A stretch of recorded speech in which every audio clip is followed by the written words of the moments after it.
Today, let's talk a little bit about Aetherdrift Commander and a popular question I've been getting. Good morning, Magic. I'm Gavin Verhey from Wizards of the Coast, and I hope you've all been enjoying Aetherdrift previews out there. It's got everything from huge dinosaurs to new gods to even an equipment planeswalker, so there's a lot of fun. But today I want to turn and focus on the Commander decks, telling you a bit about them, what to expect, and answering a big question. Why are there only 2 Commander decks for Aetherdrift?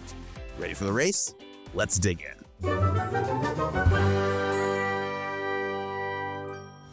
To get into the themes of these decks, we need to first talk about how these connect to the story of Aetherdrift, and it's pretty relevant. So in Aetherdrift, racing teams are competing in the Girapur Grand Prix across 3 planes: Avishkar, Amonkhet, and Muruganda.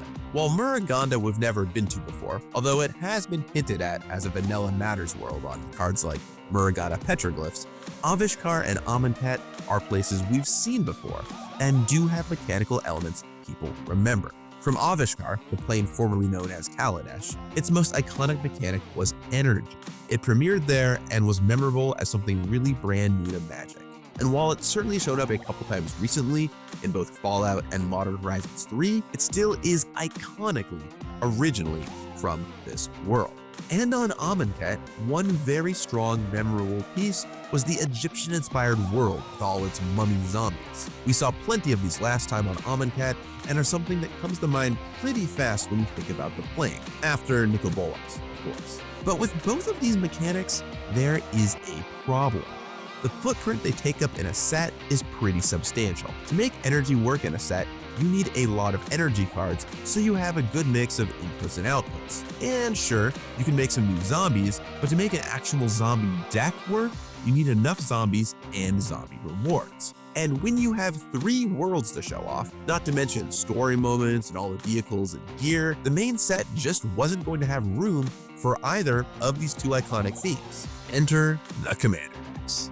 One thing we've talked about a lot on the Commander design team recently is how Commander decks tied to sets are a great place to showcase themes that are flavorful, but the main set couldn't do.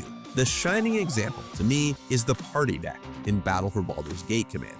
Making Party work in the main set would have had tons of challenges, but Party is such a great flavor fit for D&D, so rather than miss out on it, the Commander deck got to do it. And these days, the main set often already has legends that support the set themes. You don't always need a 2nd or 3rd legend for the same theme in the same set. So let's go a little different direction here, something else the main set might have been missing.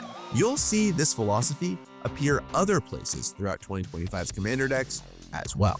And Aetherdrift Commander lead Ethan Fleischer took this and ran with it. He delivered not just an energy and zombies deck to hit on what many people remember about these 2 worlds, but decks themed around Avishkar and Amonkhet, respectively. While, yes, like all Commander decks, there are reprints from everywhere, extra care was put in to try and find cards set on world where possible to really make them feel like their respective worlds. And that brings me to the 2 decks. As you've gathered, the Living Energy deck, themed on Avishkar, is a green-red-blue energy deck.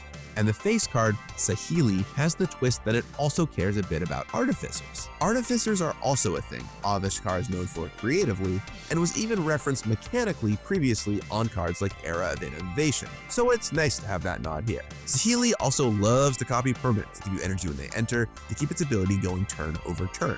Between Saheeli and Pia, you'll be funneling your energy into creating all kinds of board presence. The other deck, Eternal Might, is Zombies, themed on Amonkhet. This blue-white-black zombies deck finally brings the best of zombies together, and the face commander Temet helps make sure they stay huge. A single card draw spell will buff your team tremendously, but even on his own, that's going to be +1/+1 if you can attack the turn you play him, and +2/+2 on subsequent turns. Thanks, Draw Step. There's also a bit of a discard theme too. Cycling is from Amonkhet too, by the way, and that makes Hashatan an awesome backup commander.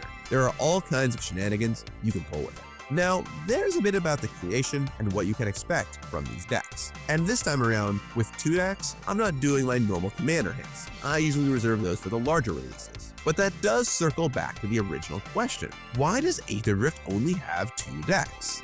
Alright, so let's rewind the clocks for a second. In the beginning, we did 5 decks, and then quickly adjusted to 4 as we found that was normal commander pod size. We continued with 4 decks as is for years, and then something happened. We started attaching commander decks to sets. We did 5 decks with Ikoria for our normal commander release, and then 2 decks with the subsequent sets. Okay, so 1 set a year would have the big commander release, and other sets would have 2. But then, man, the D&D collaboration really wanted 4, so we should make an exception here. And yeah, I guess Warhammer also wants 4, and then Commander Masters too, and well, the total number of commander decks ramped up, and 2 decks became less and less of the norm as more and more reasons gave way, until eventually in 2024, every commander release had 4 commander decks. In 2025, we wanted to reevaluate and pull back a little. I was hearing a lot of feedback at the time about too many commander decks for people to keep up. By doing fewer, it means players get more time to evaluate the decks and cards, and also gives themes more time to breathe, while also going through design space slower. Though, yes, I too understand the irony of doing energy so soon again after last year. It just made sense for the play. In any case, it doesn't mean we put less time and care into these decks and their design. It's part of a conscious effort by me and the whole team to try and listen to player feedback. And this is an experiment. And I'll say now at the top of 2025 that Aetherdrift is also not the only set this year with 2 decks, so you'll be seeing that again.